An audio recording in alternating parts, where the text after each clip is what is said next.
여러분 잘 아시는 것처럼 우리 주 예수 그리스도께서는 두 가지 신분 또는 좀 어려운 용어는 아닙니다만은 좀 전문 용어로 스테이트, 상태, 신분 또는 상태를 갖고 계십니다. 하나는 예수 그리스도의 신성이시요, 다른 하나는 예수 그리스도의 인성이십니다. 하나는 예수 그리스도께서 하나님이시라는 뜻이고, 다른 하나는 예수 그리스도께서 사람이시다라는 그런 의미입니다. 말하자면 예수 그리스도는 완전한 하나님이시자 동시에 완전한 사람이시다라는 말이 됩니다. 예수님의 이러한 두 본성과 신분은 어떻게 보면 두 부류의 인간, 즉 사회적 지위가 높은 사람과 낮은 사람 모두와 친밀한 관계를 맺고 그들 모두를 깊이 동정하신다라는 사실을 보여주는 말씀이기도 합니다. 왜냐하면 그분은 지극히 높으신 하나님이시자 동시에 우리가 오전에 들은 말씀처럼 지극히 낮은 사람으로 이 세상에 오셨기 때문입니다. 지극히 낮은 이 세상에 사람으로 오실 때조차도 매우 비천한 목수의 아들로 태어나셨기 때문입니다.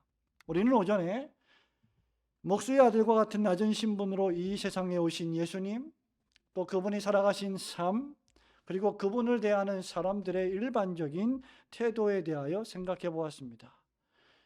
이제 지금은 그와 정반대로 지극히 높으신 예수님과 또 그분이 하셨던 일, 또 하시려는 일, 그리고 그분을 대하는 사람들의 태도에 대해서 동일하게 생각해 보려고 합니다. 예수님에 대한 이러한 생각은 지위가 높은 사람들에게 교훈이 되며 또한 그 사람에게 뒤따르는 책임과 의무를 생각하게 해 줍니다. 또한 이 세상에 살면서 목수의 아들로 오셔서 복음을 전하며 사셨던 예수 그리스도를 우리가 어떻게 생각해야 하고 어떻게 대해야 할지를 교훈해 주기도 합니다. 이는 또한 앞으로 만왕의 왕이요 만주의 주로 다시 오실 예수 그리스도를 우리 모두가 다, 여러분이 각자 마주 대하게 될 텐데, 그 예수님 앞에 우리가 어떻게 설지를 결정하는 엄청난 일이 될 것입니다. 지금 우리가 예수님을 어떻게 생각하느냐에 따라서 앞으로 다시 오실, 재림하실 예수 그리스도를 우리가 어떻게 맞이하게 될지가 결정된다라는 말씀입니다. 오늘 오후에는 만왕의 왕이요 만주의 주로 오신 지극히 높으신 주 예수 그리스도께서 어떤 분이시고 누구이시며 그가 무슨 일을 하셨고 또 어떤 일을 하시려는지 크게 몇 가지 살펴보며, 한 두 가지 정도를 살펴보며 은혜와 위로와 용기와 소망을 얻기를 원합니다. 만왕의 왕이요 만주의 주시라. 우선 첫째로 이것은 사도 요한이 지극히 높아지신 예수 그리스도가 만왕의 왕이요 만주의 주이시다라는 사실을 웅변적으로 선포하고 있음을 우리에게 가르쳐 줍니다. 여러분 16절 말씀, 마지막 절 말씀인데요. 우리 한번 같이 16절 말씀을 읽어볼까요? 천천히 읽어봅니다. 시작. 그 옷과 그 다리에 이름을 쓴 것이 있으니 만왕의 왕이요 만주의 주라 하였더라. 아멘. 11절부터 16절까지 묘사된 이분이 누굴까? 이분은 하얀 말, 즉 백마를 탄 분이십니다. 그리고 11절부터 16절 말씀은 백마를 탄 분에 대한 설명이죠. 우리는 이분이 지극히 높아지신 주 예수 그리스도이심을 쉽게 알 수 있습니다. 11절에 보면 이분의 이름이 무엇입니까? 충신이라고 했습니다. 진실이라고 했습니다. 공의로 심판하신다고 했습니다. 뿐만 아니라 피 뿌린 옷을 입으셨는데 하나님의 말씀, 그 옷의 이름이 하나님의 말씀, 즉 로고스이시다라고 했습니다. 16절에 보면 그 옷과 다리에 이분의 이름이 적혀 있는데 이분의 이름이 무엇이냐? 라고 할 때 만왕의 왕이요 만주의 주다. 영어로 표현합니다. King of Kings and the Lord of Lords. 뒤에 전부 다 복수로 붙어 있고 앞에는 정관사 덕가 붙어 있는 유일한 왕, 유일한 주. 수많은 왕들 중에 유일한 왕이시요 수많은 주들 중에 유일한 단 한 분의 주님이시다 라고 이분의 이름을 밝히고 있습니다. 여러분, 만왕의 왕이란 무엇입니까? 수많은 왕들 가운데 가장 높은 왕이시다. 만주의 주란 무엇입니까? 수많은 지상의 군주들, 임금들 가운데, 주인들 가운데, 수많은 통치자들 가운데 가장 높으신 군주시다라고 표현할 때 만왕의 왕이요 만주의 주시다. 성경은 이렇게 표현하고 있습니다. 여러분, 이것은 가장 높은 왕, 가장 높으신 주를 강조하기 위한 독특한 성경의 표현입니다. 이 세상의 목수의 아들로 초라하게 오셨던 예수 그리스도께서 이제 요한계시록에서는 만왕의 왕이요 만주의 주님으로 묘사되고 있습니다. 만왕의 왕이요 만주의 주시라는 의미가 무엇일까요? 온 세상 만물과 우주와 역사를 세세토록 완전하게 변함없이 영원히 통치하시는 왕이시요 주이시다라는 뜻입니다. 이 세상을 통치하는 왕이 군주가 미국이 아니고 러시아가 아니고 여호와 하나님이시다라는 사실을 웅변적으로 선언해 주고 있는 것입니다. 여러분, 사실 이 요한계시록 19장 16절은요 17세기 독일계 영국인이었던 유명한 음악가 프리드리 핸델이라는 음악가가 있습니다. 이 게오르크 프리드리 핸델이 작곡한 아주 유명한 클래식 연주가 있는데 여러분 잘 아시죠? 메시아라고 하는 곡입니다. 여러분이 메시아를 작곡하는데 영감을 준 말씀이 바로 이 요한계시록 19장의 말씀입니다. 게오르크 프리드리 핸델은 무려 총 259페이지나 달하는 메시아를 작곡했습니다. 그리고 그 악보를 무려 24일 만에 완성했습니다. 그리고 그 악보 제일 마지막 페이지에 영어로 SDG, Soli Deo Gloria, 오직 하나님께 영광을 이란 뜻으로 SDG를 사인해서 기록해 넣었습니다. 여러분들께서 고난주간이나 부활주일에 가장 많이 듣는 음악 가운데 하나가 바로 이 메시아일 텐데, 이 메시아의 가장 유명한 부분은 할렐루야 전능의 주가 다스리시는도다, 왕의 왕 또 주의 주 할렐루야 할렐루야라고 하는 후렴구입니다. 이 곡이 런던에서 처음으로 연주될 때요, 당시의 국왕 조지 2세가 할렐루야 코러스가 연주되는, 할렐루야 이 코러스가 연주되는 부분에서 기립하는 바람에 그때부터 지금도 모든 청중들이 이 메시아의 할렐루야가 연주될 때 가만히 앉아서 듣지 않고 모두 기립해서 일어서서 이 곡을 듣는 것이 그때부터 전통이 되었습니다. 하지만 여러분, 지금 요한계시록 19장에서 묘사되는 만왕의 왕이요 만주의 주이신 주님에 대해서 우리가 단순히 기립하는 정도가 아니라 무릎을 꿇고 그 앞에 엎드려 경배하고 찬송을 불러야 할 것입니다. 여러분, 우리가 하나님의 말씀을 설교할 때 하나님의 말씀을 설교하기 전에 성경 본문을 읽지요. 우리 교회는 성경 본문을 읽을 때마다 모두 다 일어나서 하나님 말씀을 읽습니다. 듣습니다. 왜 그렇게 합니까?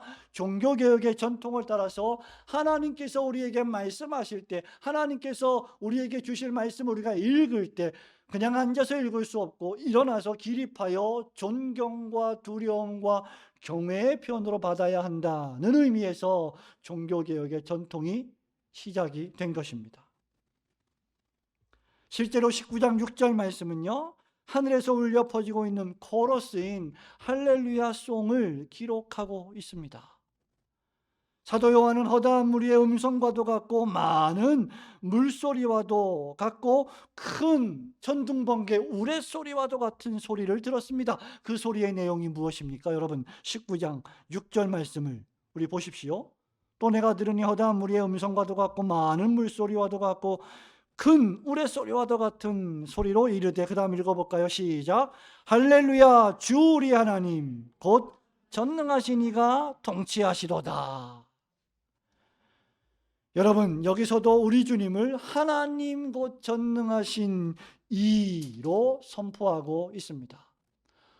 오전에 마태복음 13장에서 유대 지도자들이 유대인의 회당에서 율법을 가르치실 때에 그 예수님을 향해서 외친 외마디 소리가 무엇입니까? 이는 그 목수의 아들이 아니냐. 어떻게 목수의 아들이 이렇게 엄청난 말을 할 수 있단 말이냐라고 경멸의 찬어조로 이야기를 했죠. 요한복음 19장 6절에서는 더 이상 목수의 아들이 아닙니다. 요한계시록 19장 6절에서는 전능하시니 온 우주 만물을 통치하시는 하나님이십니다. 믿으시기를 주님의 이름으로 축원합니다. 우리 주 예수님은 더 이상 목수의 아들로 나타나시지 않으십니다. 이제 예수님은 말구유에 태어난 연약한 어린아이가 아니십니다. 주님은 온 세상을 창조하시고 통치하시고 다스리시고 심판하시는 전능하신 절대 주권자 하나님으로 묘사되고 있습니다. 이것이 하나님의 주권적 섭리이셨습니다. 예수님은 사람의 아들로 오셨고 목수의 아들로 오셨습니다. 목수의 아들로 사셨습니다. 바울은 빌립보서 2장 8절에서 이런 예수님의 낮아지심을 이렇게 말했습니다. 사람의 모양으로 나타나사 자기를 낮추시고 죽기까지 복종하셨으니 곧 십자가에 죽으십니다. 그리고 나서 이어서 9절에서 이렇게 선포합니다. 이러므로 하나님이 그를 지극히 높여 모든 이름 위에 뛰어난 이름을 주사 모든 입으로 예수 그리스도를 주라 시인하며 하나님 아버지께 영광을 돌리게 하시느니라.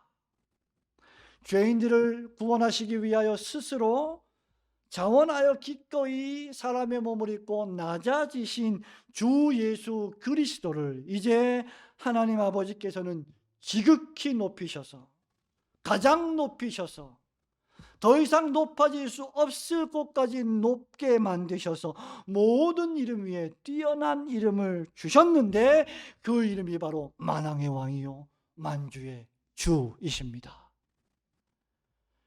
성도 여러분, 우리는 하나님 아버지께서 지극히 높으신 만왕의 왕이요 만주의 주이시라는 이 예수님의 이름을 두 가지 측면에서 깊이 생각해 보셔야 합니다. 첫 번째는 하나님께서 예수 그리스도를 만왕의 왕이요 만주의 주로 지극히 높이셨기 때문에 우리 모두는, 세상의 모든 군왕들은, 모든 왕들과 모든 군주들은, 모든 통치자들은 한 명도 예외 없이 이 왕 중의 왕이요 주 중의 주이신 예수 그리스도를 경배하고 예배하며 그분께 모든 찬송과 영광을 돌려야 한다는 것입니다.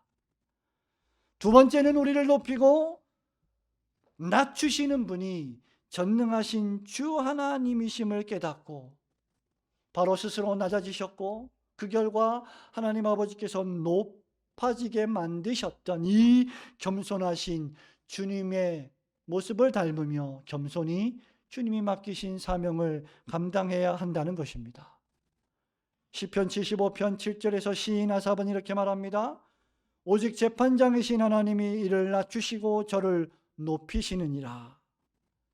재판장이신 하나님께서 이 사람을 낮추시고 저 사람을 높이신다. 누군가를 높이시고 누군가를 낮추시는 분은 하나님이시다. 왕을 세우시고 왕을 폐위시키는 분도 역시 하나님이시다. 나라를 세우시고 나라를 심으시는 분이 하나님이시고 나라를 멸망하게 하시는 분이 하나님이시다. 성도 여러분, 때때로 우리는 우리의 출생의 신분을 불평합니다. 우리의 현재 상태를 자족하지 않고 불평합니다. 하지만 그것은 매우 불신앙적이죠. 우리는 권세가 있는 부모, 오전에 들은 말씀처럼 부유한 집안에서 태어나지 않은 것을 속상해하고 슬퍼합니다. 그리고는 그렇게 태어났더라면 훨씬 더 인생을 잘 살았을 것이라고 불평하고 원망합니다. 하지만 그것은 여러분들을 바로 그 자리, 그 가정, 그 교회, 그 위치와 신분과 지위에 두신 하나님의 주권과 작정과 섭리를 무시하는 불신앙입니다. 더 나아가 어떤 과정으로 어떤 위치와 어떤 신분에 올라갔든지 간에 그것이 모두 다 하나님께서 허용하신 것이기 때문에 마지막 날에 그들은 모두 그러한 특권을 어떻게 사용했는지에 대해서 하나님 앞에 어미롭게 책망받게 될 것입니다. 심판을 받게 될 것입니다. 그러므로 우리가 할 일은 무엇입니까? 하나님이 우리를 높이신다면, 하나님이 우리를 낮추신다면 높이시든지 낮추시든지 관계없이 하나님 맡기신 일에 충성을 다해야 한다는 것입니다. 하나님이 높으실 때 더욱 충성스럽게 책임을 다하고, 하나님이 나를 겸손히 낮추실 때는 겸손하게 자기 자신을 돌아보며 죽기까지 복종해야 하는 훈련을 해야 하는 것입니다. 바울은 고린도전서 7장 20절에서 이렇게 말합니다. 각 사람은 부르심을 받은 그 부르신 그대로 지내라, 이렇게 권면했죠. 말하자면 우리는 겸손한 마음과 자세로 우리의 지위를 사용해야 한다는 것입니다. 여러분, 예수 그리스도를 보십시오. 오전에 낮아지신 예수님을 생각해 보라 하셨습니다. 오후에는 높아지신 그리스도를 묵상해 보십시오. 하지만 그 높아지신 그리스도, 그분은 어떤 분이셨습니까? 이미 영원 전부터 영원까지 높은 하늘에 계셨던 영광스러운 주님, 그리고 지금도 하나님이 지극히 높으신 그 주님, 그 높으신 분이 겸손히 자신을 낮추셨습니다. 그는 근본 하나님과 본체시나 하나님과 동등됨으로 여기지 아니하시고 자신을 낮추셨습니다. 우리가 머리에 쓴 관 가운데 가장 밝고 빛나는 보석은 바로 겸손이라고 하는 보석이어야 합니다. 바울은 로마 교회에 편지하면서 로마서 12장 16절에서 높은 데 마음을 두지 말고 도리어 낮은 데 처하며 라고 권면했습니다. 성도 여러분, 여러분의 신분과 지위가 어떠하든지, 또 이 세상에 살고 있는 수많은 높은 지위와 관직에 있는 사람들이 어떤 관직을 갖고 있든지 관계없이 그들보다 훨씬 더 높으신 분, 훨씬 더 뛰어나신 분, 바로 만왕의 왕이요 만주의 주가 우리 위에 계시다는 사실을 진정으로 믿는다면 여러분들은 겸손히 하늘에 계신 지극히 높으신 주 예수 그리스도만을 경배하고 예배하게 될 것입니다. 여러분을 지으시고 여러분들을 인도하신 만왕의 왕이요 만주의 주가 되시는 예수 그리스도만을 경배하고 예배하시는 참된 성도들이 되시기를 주님의 이름으로 축원합니다.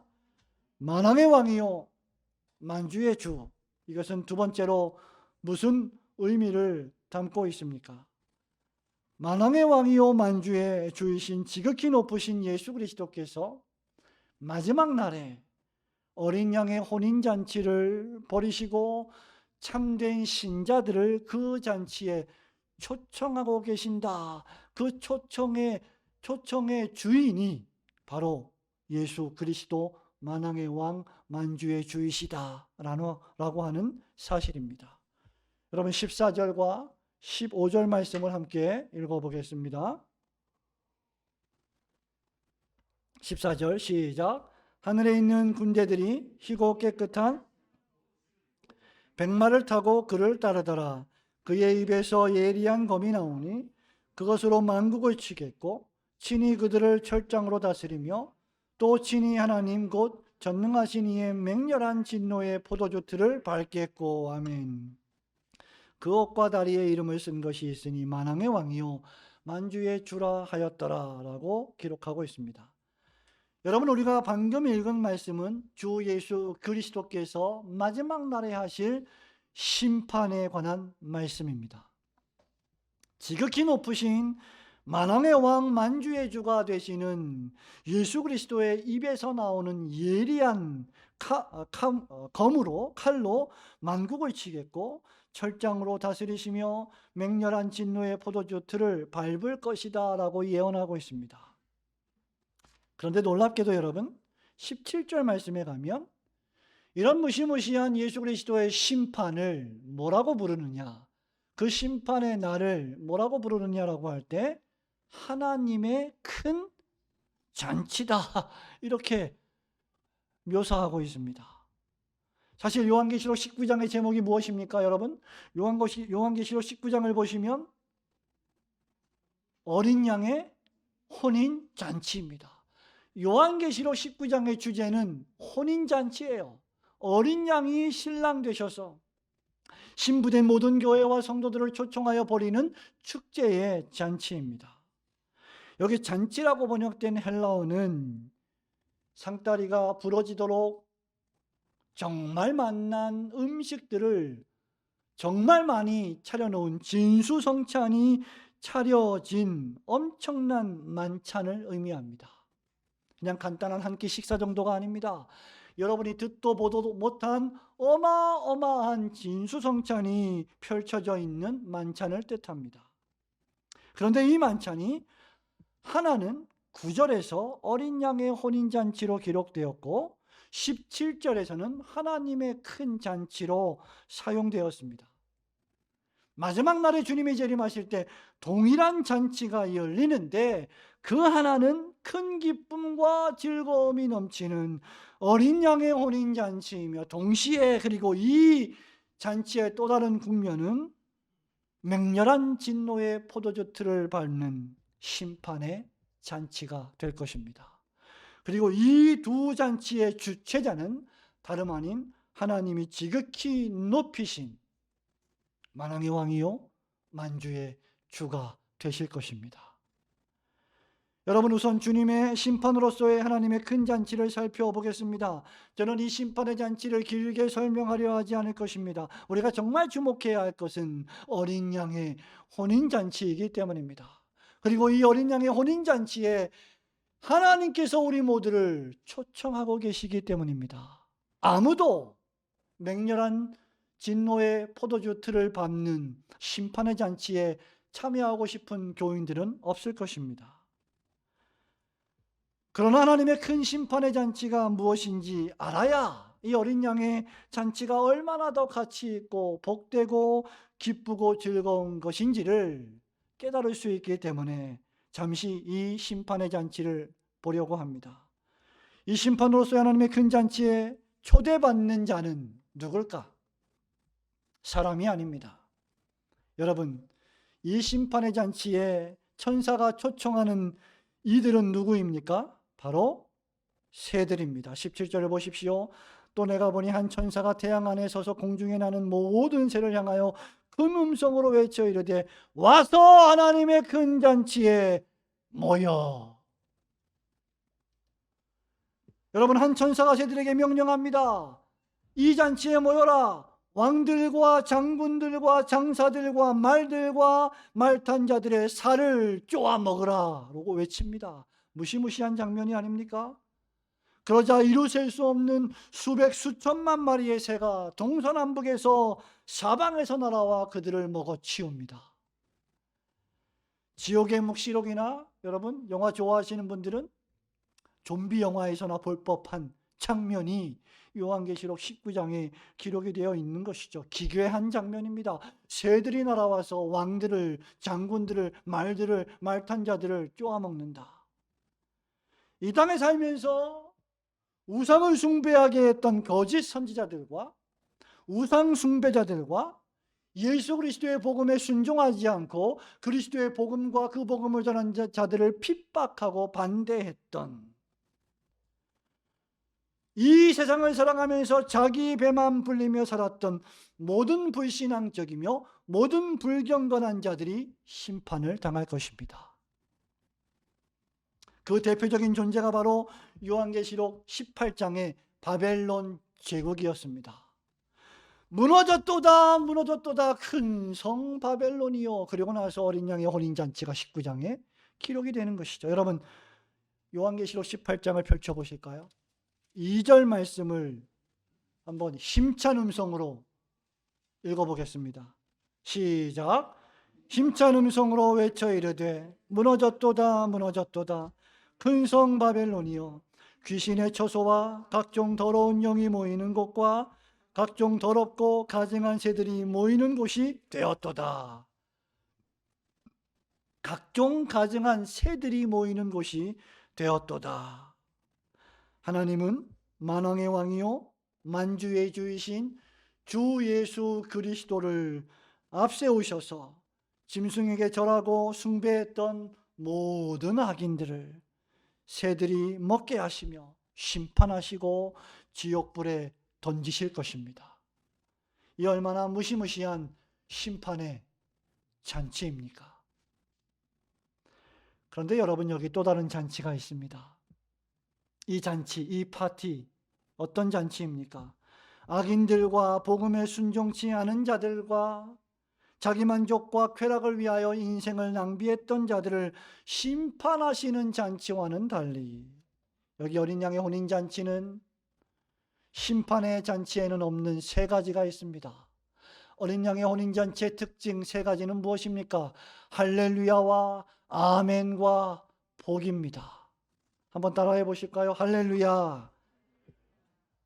한번 크게 해보시죠. 할렐루야. 우리 지난주에 이상규 목사님이 오셔가지고 여러분 화가 나셨는지 아멘을 작게 하신다고 그랬는데 화가 나신 거 아니잖아요. 할렐루야, 아멘, 복이 있습니다. 예. 19장 1절부터 6절까지 무려 할렐루야가 몇 번 기록되어 있는지 아십니까? 4번 기록이 되어 있습니다. 4번 반복되어 있습니다. 제가 문제를 하나 내어드리겠습니다.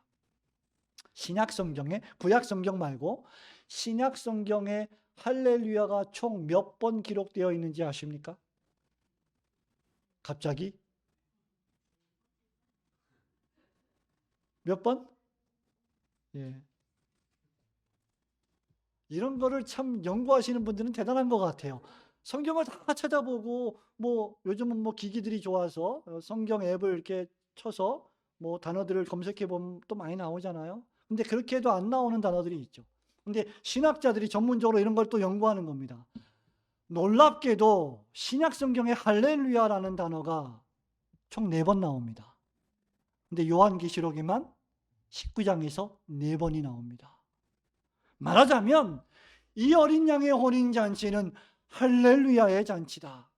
그것을 엄청나게 강조하는 것이죠.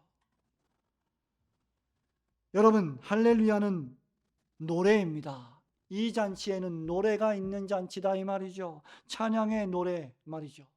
할렐루야, 전능하신 우리 주 하나님이 통치하시도다. 할렐루야의 뜻이 무엇입니까, 여러분?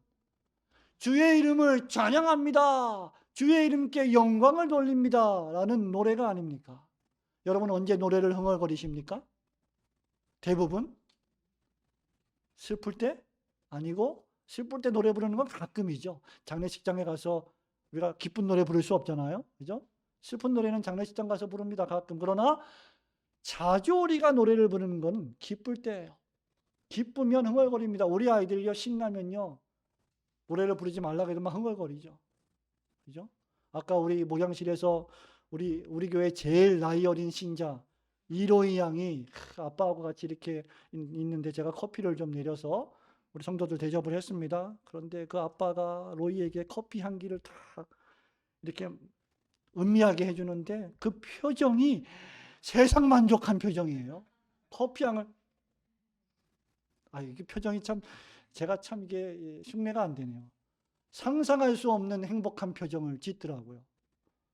갑자기 뭐 얘기하다가 지금 제가 큰 기쁨과 행복이 넘치는 그러한 노래가 있는, 즐거움이 있는 잔치다. 어린 양의 혼인잔치는 기쁨과 감사와 찬양의 잔치입니다.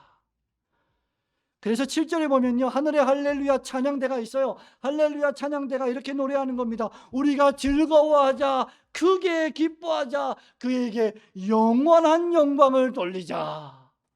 할렐루야.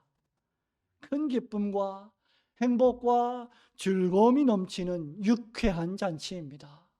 성도 여러분, 여러분 지금 요즘 행복하십니까? 우리 행복해야죠. 우리 그리스도인들이 얼마나 행복한 사람들입니까? 그런데 세상에 살아갈 때 우리가 항상 행복한 것만은 아니에요. 얼마나 피곤한 일이 많습니까? 얼마나 슬픈 소식들이 많이 들립니까? 얼마나 처참하고 난감한 뉴스들이 우리 주변에 얼마나 많습니까? 얼마나 많은 사람들이 질병에 걸리고 확진이 되고 아파합니까? 얼마나 많은 생명들이 죽어나갑니까? 여러분, 지상에 사는 동안 우리에게 참된 행복, 기쁨, 만족은 완전히 존재할 수 없습니다. 그러나 그날에, 어린 양의 혼인잔치가 열리는 그날에 주님이 오실 때 그 잔치는 완전한 행복의 잔치가 될 줄로 믿습니다. 두 번째는 아멘입니다. 본문 4절에 보면요, 우리 한번 읽어볼까요? 본문 4절, 4절 읽습니다. 시작. 또 24장로와 내 생물이 엎드려 보좌에 앉으신 하나님께 경배하여 이르되 아멘 할렐루야 하니 라고 했습니다. 여기 아멘 할렐루야라고 할 때 아멘의 뜻이 무엇일까요? 아멘. 예수님의 이름으로 기도하옵나이다. 아멘. 뜻이 뭐예요? 그대로 될 줄 믿습니다. 그렇게 되기를 원합니다. 네, 맞습니다. 저도 동의합니다. 같은 마음입니다. 그렇게 되기를 원합니다. 이 뜻이에요. 영어로 말하면 yes. 우리 아이들이요, 우리 부모님이 가끔 이 선물을 사오잖아요. 그럼 그 선물이 마음에 들었어. 그럼 어떻게 해요? yes 막 이래요. yes가 뭐예요? 그게 아멘입니다. 네, 맞습니다. 긍정의 표현이죠. 아멘은 긍정적입니다. 부정적이지 않습니다. 바울은 고린도후서 1장 19절 20절에서 그리스도 안에 있는 자들은 모든 것이 이해가 된다고 했습니다. 제가 영국이나 미국에서 유학할 당시에 참석했던 예배에서 기도나 찬송을 부르고 나면 그 영국인, 미국인 그 성도들이요, 아멘을 합니다. 근데 아멘을 다양하게 해요. 우리처럼 아멘 하기도 하고, 또 어떤 미국인들은 어떻게 해야 할까요? 에이멘, 영어로 에이멘. 좀 있어 보이지 않나요? 아닌가요? 에이멘, 아멘. 다양하게 합니다. 어떤 발음이 정확한 영어 발음일까? 아멘일까? 에이멘일까? 이걸 가지고 또 논쟁하는 사람들이 있습니다. 네? 정확히 에이멘, 아멘 둘 중에 어떤 것이 언어학적으로 정확한 발음인지는 모르지만 여전히 그 뜻은 동일합니다. 에이멘 하든지 아멘 하든지 예수 그리스도의 복음을 심장으로 믿은 사람들은 언제든지 그리스도 안에서 맞습니다, 예수님, 그렇습니다, 그렇게 되기를 원합니다, 혼인잔치에 초청해 주셔서 감사합니다, 제가 그 자리에 갈 줄로 믿습니다, 이렇게 고백하는 거예요. 아멘은 불신앙을 몰아냅니다. 여러분, 그래서 우리 교회가 이제 조금 한 7년 8년 됐으니까 아멘을 좀 더 잘해야 되지 않을까. 우리 교회가 별로 박수도 별로 안 치고 아멘도 별로 안 하는 교회인데, 물론 우리가 마음속으로 하죠. 마음속으로 뜨겁게 하죠. 근데 가끔은 큰 소리로 진짜 하나님 앞에 할렐루야 아멘 할 때도 필요할 것입니다. 물론 우리가 이제 전교인 가족 수련회 이런 데 가면 또 뜨겁게 찬양하고 또 아멘도 크게 하죠. 그런 의미에서 한번 해볼까요? 큰 소리로 한번 따라해 보실까요? 아멘. 네, 좋습니다. 얼마나 긍정적입니까? 아멘은 기쁨과 확신에 찬 찬양입니다. 마지막으로 어린 양의 혼인잔치에는 복이 있습니다. 9절에 보니까 어린 양의 혼인잔치에 청함을 받은 자들이 뭐가 있다? 복이 있도다 라고 했습니다. 어떤 사람이 복된 사람일까요? 어떤 사람이 복받은 사람일까요? 세상적으로 볼 때 떼돈을 번 사람, 아파트값이 기하급수적으로 오른 사람, 많은 땅을 가진 사람, 아닙니다. 하나님의 은혜로 죄를 깨닫고 회개하고 주 예수 그리스도를 구세주로 믿어 죄 용서와 구원을 얻고 할렐루야 아멘을 부르며 우리의 신분과 처지와 상황과 관계없이 평생 동안 하나님께 영광 돌리며 살아가는 그리스도인들이 복 있는 사람들입니다. 잘하셨습니다. 시인은 시편 1편에서 이런 복 있는 사람을 가리켜 시냇가에 심은 나무가 시절을 쫓아 열매를 맺으며 잎사귀가 마르지 않고 모든 일이 형통할 것이다 라고 축복합니다. 이유는 이 나무가 시냇가에 심겨졌기 때문입니다. 여러분, 시편 1편에 시냇가에 심은 나무는 능동태가 아니에요. 수동태입니다. 심겨진 나무입니다. 하나님께서 심으셨기 때문입니다. 바람에 나는 겨와 달리 이리저리 떠돌며 악인의 꾀를 쫓고 죄인의 길에 서며 악인의 그러한 꾀에 넘어가서 세상의 욕심과 가치관과 쾌락으로 살아가는 사람들과 달리 주 예수 그리스도 안에 심겨졌기 때문에 그는 흔들림이 없습니다. 이런 사람들은 이제 잔치의 식탁 자리에 들러앉아 우리 주님과 함께 먹고 마시며 즐기게 됩니다. 주님이 주시는 음료를 먹고 마시고 힘을 얻고 목을 축이고 용기를 얻으며 주님을 위하여 헌신하게 되는 놀라운 잔치가 바로 어린 양의 혼인잔치입니다. 우리는 그 혼인잔치를 매주 예배를 통하여 경험합니다.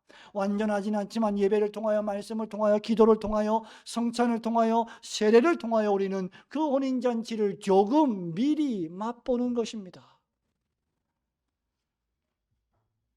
우리 주님께서 매주일 이런 혼인잔치를 사실은 열고 계시는 것입니다. 주일날 교회에 오는 것이 뭐예요? 우리에게 잔치가 되는 거예요. 오죽하면 청교도들이 17세기 청교도들이 이 주일을 가리켜서 뭐라고 얘기했습니까? 우리 신자들의 영혼의 장날이다, 잔칫날이다 이렇게 불렀습니다. 예배를 통해서, 찬송을 통해서, 기도를 통해서 하나님의 생명의 양식인 설교 말씀을 통하여 잔치를 베푸십니다. 우리는 이 잔치에 참여해서 할렐루야를 부릅니다. 아멘을 외칩니다. 복을 받고 복을 나눕니다. 그래서 그리스도인들에게 주일은 생명과도 같은 거예요. 신자들에게 예배는 목숨과도 같은 것입니다. 주님과 함께, 그리고 주님을 사랑하는 사람들과 함께 모여 먹고 마시며 사랑의 교제를 나눕니다. 그리고 이제 마침내 그렇게 살다가 마침내 그날이 오면, 예수님이 재림하시는 그날이 오면 마지막 최종적인 혼인잔치가 천상에서 열리게 될 것입니다. 그런데 여러분, 이 잔치에 참여하기 위해서 필요한 조건이 하나 있습니다. 그것이 무엇일까? 신랑 되신 주님의 아내인 교회가 준비해야 할 빛나고 깨끗한 세마포 옷입니다. 주 예수 그리스도를 믿고 그 믿음으로 살아간 우리의 옳은 행실이 우리의 의복이어야 합니다. 요한은 이것을 가리켜 성도들의 옳은 행실이로다 라고 쓰고 있습니다. 주님은 우리에게 의복을 준비하라고 명령하십니다. 성도 여러분, 우리 여성 성도 여러분 결혼하실 때 예복을 다 준비하셨죠? 아닙니까? 네? 결혼식 예복을 다 맞추셨잖아요? 그죠? 그 예복을 입지 않고 결혼식장 가는 사람 별로 없습니다. 그리고 결혼식장에 하객으로 가는 사람들도 그 결혼식에 맞는 의복을 입고 가지요. 그죠? 슬리퍼 질질 끌고 파자마 입고 모자 눌러 쓰고 떡진 머리 가리면서 결혼식장 갑니까? 결코 그럴 수 없습니다. 그 결혼식에 맞는 예복이 필요합니다. 이 예복을 준비하라 하십니다. 지금 이 세상에서 우리가 이 의복을 준비하지 않으면 주님 오셨을 때 갑자기 입을 예복은 존재하지 않습니다. 이 예복은요, 갑자기 하루아침에 뚝딱 만들어지는 것이 아닙니다. 이 예복은 매일매일 주님을 믿는 믿음의 기초에서 맺어가는 우리의 신앙의 열매입니다. 순간순간 믿음을 지켜 세속에 물들지 않고 안식일을 기억하여 거룩히 지키며 하나님을 경배하고 예배하는 일을 최우선순위에 놓고 세상에 살아가면서 친구 관계든 사업 관계든 직장 생활이든 이웃과의 관계이든 거짓말을 하지 않고 진실되게 살아가는 것, 이것이 성도의 옳은 행실입니다. 우리 예수님께서 산상수훈의 말씀 중에 너희가 세상에 나가서 소금과 빛으로 살면서 우리 하나님 아버지 앞에 영광을 돌리며 살아갈 때 사람들이 너희들을 보고 너희들의 옳은 행실을 칭찬할 것이고 나에게 영광을 돌릴 것이다 라고 말씀하신 바 있습니다. 성도 여러분, 무엇보다 하나님 나라의 복음 전파를 위하여 시간과 물질과 재능을 동원해서 우리 자신을 살아있는 제물로 드리는 것, 이것이 성도들의 예복입니다. 주님께서 교회를 통하여 하나님 나라를 완성해 가십니다. 그것을 깨닫고 이 교회, 주님이 피 흘려 세워주신 이 몸된 교회를 위하여 이 교회를 든든히 세워가려고 봉사하고 섬기고 헌신하는 것, 그것이 우리의 옳은 행실입니다. 목사가 교회 안팎의 선한 일에 동참하라고 기회 있을 때마다 권면할 때 여러분의 물질을 기쁘게 자원하여 그 일에 헌신하는 것을 볼 때 목회자의 큰 기쁨이 아닐 수 없습니다.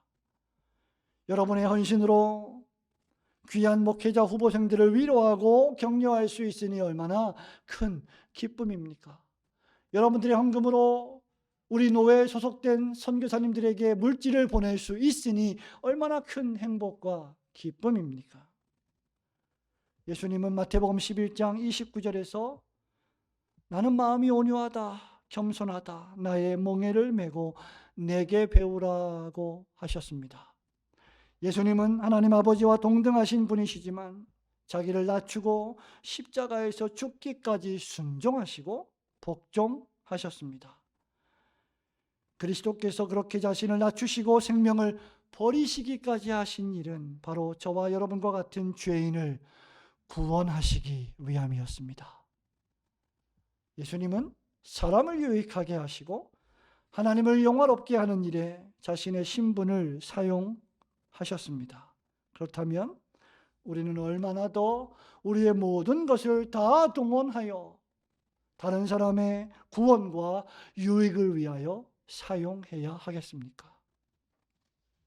사랑하는 우리 올고등교회 성도 여러분, 말씀을 맺습니다. 여러분의 사회적 신분과 지위가 어떠하든지 간에 겸손히 만왕의 왕이시요 만주의 주가 되시는 주 예수 그리스도 앞에 여러분의 모든 영광의 관을 벗어드리고 그 영광을 주님께 돌리십시오.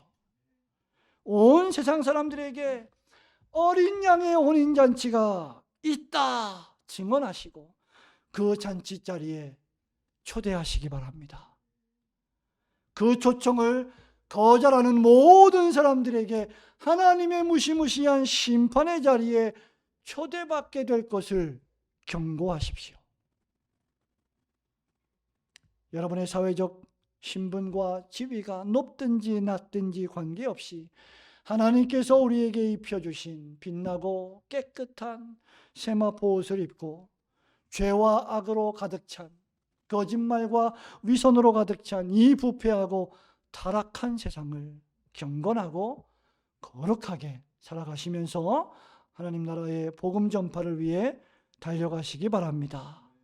여러분들의 옳은 행실로 말미암아 마침내 어린 양의 혼인잔치에 청함을 받고 참석하는 이들이 우리 주변에 많아지기를 우리 주님의 거룩하신 이름으로 축원합니다. 아멘.